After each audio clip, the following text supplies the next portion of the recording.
mashg'ulotimiz boshlandi.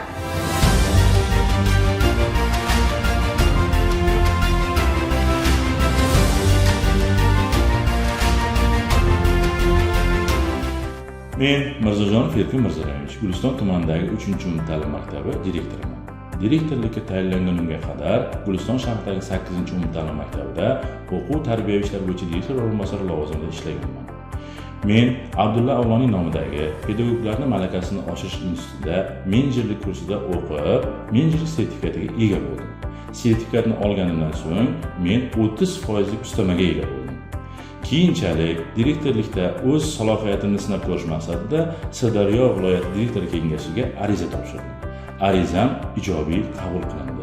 Suhbat jarayoniga taklif etildim. Suhbat chiroyli, adolatli, mazmunli, shaffof o'tkazildi. Suhbat yakuniga ko'ra men Guliston tumanidagi 3-umumta'lim maktabiga direktor lavozimiga tayinlandim. Ilgari direktorlikka tayinlanishda bir qator qiyinchiliklar mavjud edi. Bu qiyinchiliklarni oldi olinib, direktorlar kengashi tomonidan adolatli, chiroyli tizim tashkil etilgan va buning natijasi o'laroq O'zbekiston Respublikasidagi barcha o'qituvchilar menejerlik sertifikati olganlardan so'ng direktorlar kengashiga o'z nomzodligini qo'yishi va kelib suhbatdan o'tishi va suhbat yakuniga ko'ra direktor lavozimiga tayinlanishi mumkin bo'lib qoldi. Buning uchun men Maktabgacha maktab ta'lim vazirligi qoshidagi Respublika direktorlar kengashiga chuqur minnatdorchiligimni bildiraman. Direktorlikka tayinlanganimdan so'ng rejadagi ishlarimni amalga oshirishni boshladim. Jumladan fan sohasida fan olimpiadalari va bitiruvchilarimizni davlat OTMlariga kirishni ko'rsatkichini yuqorilashni o'z oldimizga maqsad qilib qo'ydik.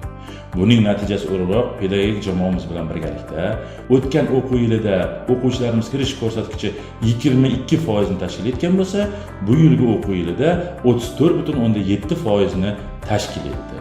Bundan tashqari maktabda matbuot xonasi tashkil etildi va maktabda Kelajak sari nomidagi radio o'z faoliyatini boshladi. Bundan tashqari Kelajak sari rukni asosida maxsus gazetamiz ham chop etila boshladi.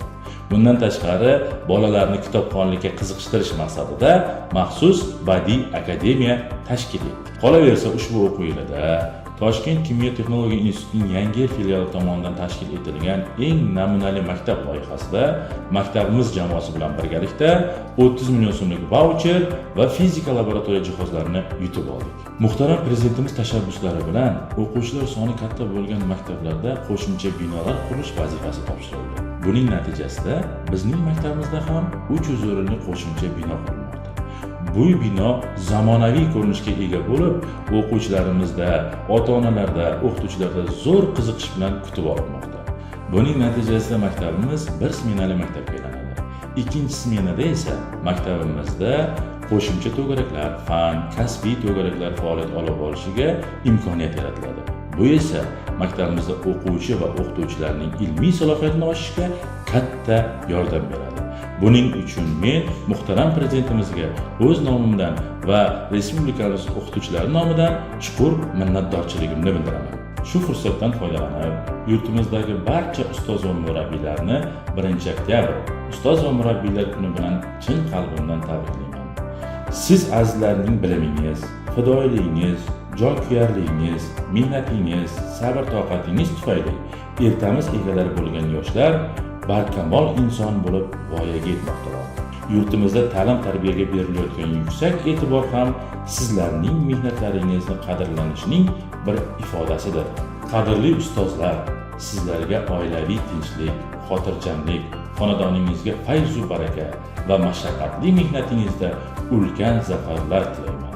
Bayramingiz muborak bo'lsin, aziz ustozlar.